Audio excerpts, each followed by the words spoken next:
It's no secret that the RPG genre is overflowing with fantasy settings. Huge, mythical worlds full of magic and mystery. As much as I love knights and wizards, I have to admit you can't throw a rock without hitting a dragon that needs slaying, a princess that needs saving, or some world-ending catastrophe that needs thwarting.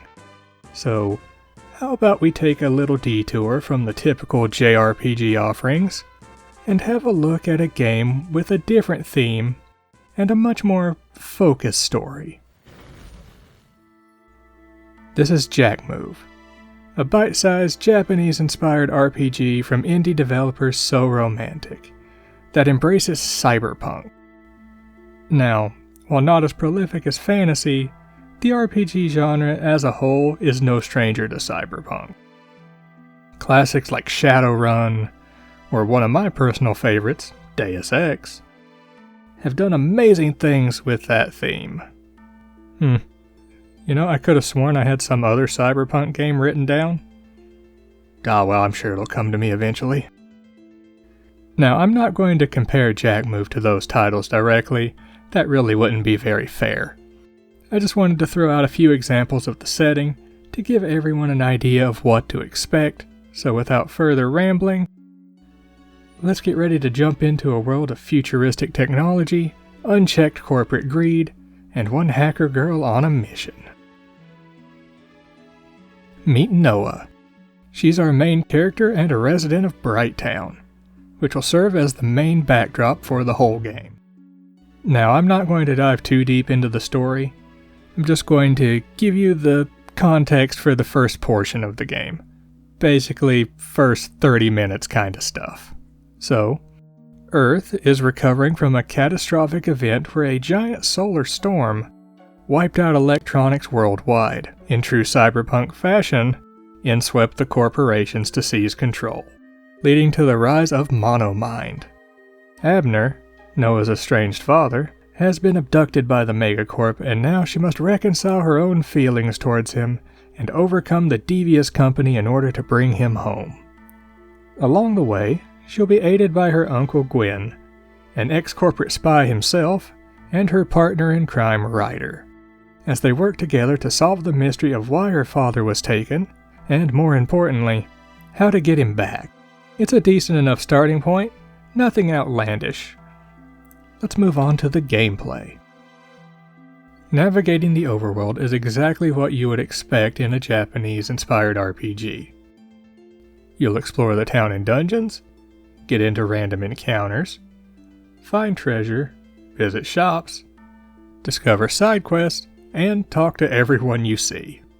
There's nothing to really report here. It's exactly how you imagine it should be.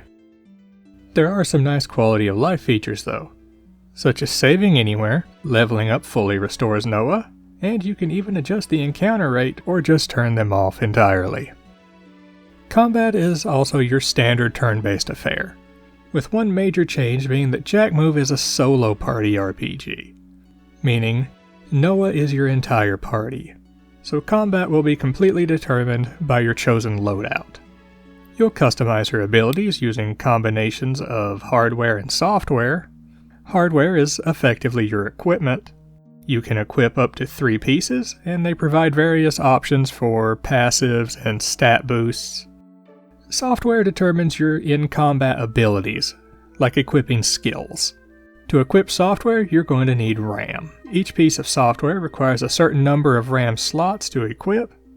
You have a small number of slots at the beginning, and can upgrade that amount over the course of the game, or augment it with certain hardware, allowing you to use more software, as well as stronger software with higher RAM requirements. So more attacks, more heals, more buffs, and debuffs. In battle, you have your standard menu for selecting actions. And while the terminology is tailored towards the hacking theme, the options will boil down to attack, ability, item, and so on. It doesn't take long to get that all figured out.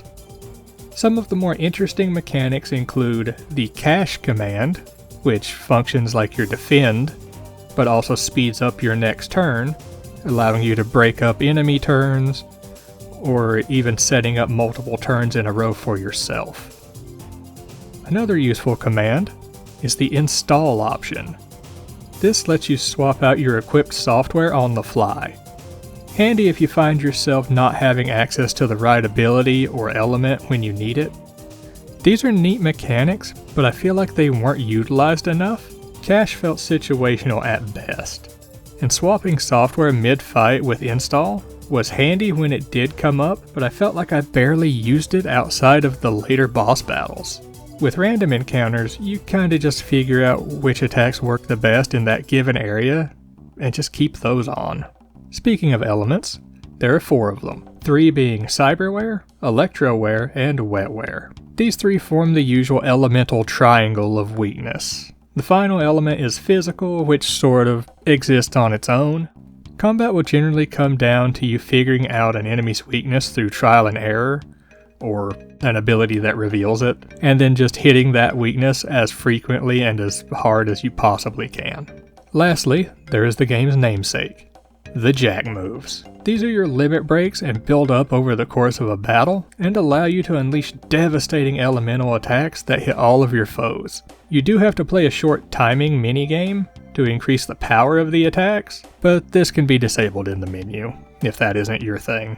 But these are great. Choose the right attack and you'll wipe out the whole random encounter without breaking a sweat. Tack on some pretty nice visuals and the fact they don't take super long to recharge, and you've got one of the more enjoyable aspects of the game here. You can strengthen your software and jack moves by using them in battle. They all gain experience and level up with you as you progress through the game.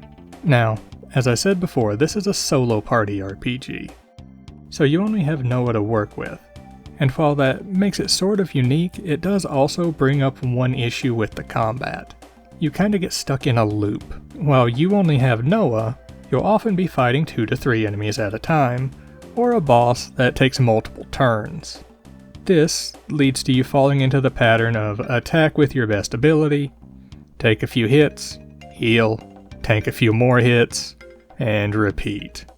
It isn't awful, but it does get a little repetitive, but overall, combat's fine. I have to say that Jack Move's biggest strength is in its presentation. The pixel art is great, characters are expressive, and animations are very fluid. Still screenshots really don't do it justice. Combine that with a solid soundtrack, and you've got a game with a very distinctive look and feel that definitely makes Jack Move stand out from the crowd. Seriously, the battle screen is one of the coolest I've seen, and it's what initially grabbed my attention. All in all, Jack Move is a good offering from a small team. While the visuals and music are very well done, nothing else really blew me away. The combat is fine if a bit repetitive. The story is alright, but with the game being roughly 8 to 9 hours long, the brisk pacing made it feel like the big moments didn't have enough time to build up. So while I can't say the events didn't land at all, they just didn't quite have enough weight behind them to really pack the desired punch. So my verdict on Jack Move is this.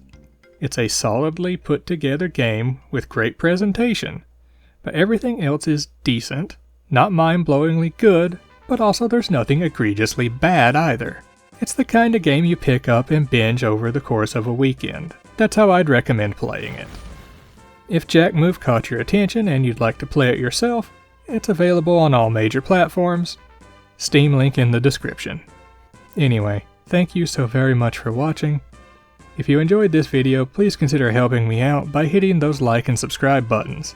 I've been MegaFlehr, and I'll see you on the next quest.